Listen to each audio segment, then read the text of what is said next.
Wala pang 1 year si Duterte, malami na gawa, 6 months pa lang. Sino? Si Duterte, Ano? 6 months pa lang. Oh. Kasi yun ang pangako niya eh. Kaya nga nagtiwala sa kanyang tao.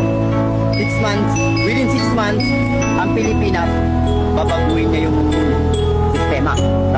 Totoo naman. Eh, sa loob na, aniniwala ko na sa loob ng 1 year yung Duterte, marami na siyang nagawa. Oo naman. Napakarami niyang Ano nagawa. pa nga nagawa ni Pangulong Duterte? Unang-una, ang sabi niya, ibigay natin sa kapwa natin ang respeto. Bigyan natin sila ng respeto. Lalong-lalo na ang mga pulis.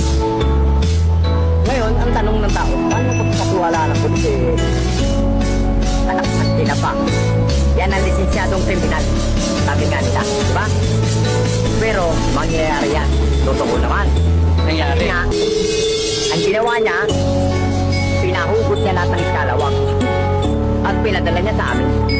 Pero kami. Ngayon, iskalawag ka. Hindi ka pwede makarating sa amin. Kasi alam mo ng mga taga ng iskalawag na eh. Papatayin ka. So, para magkaroon ng respeto ang tao, kailangan ng iskalawag wala. Di ba ginawa niya? So, nagkaroon uli ng respeto ang tao sa pulis.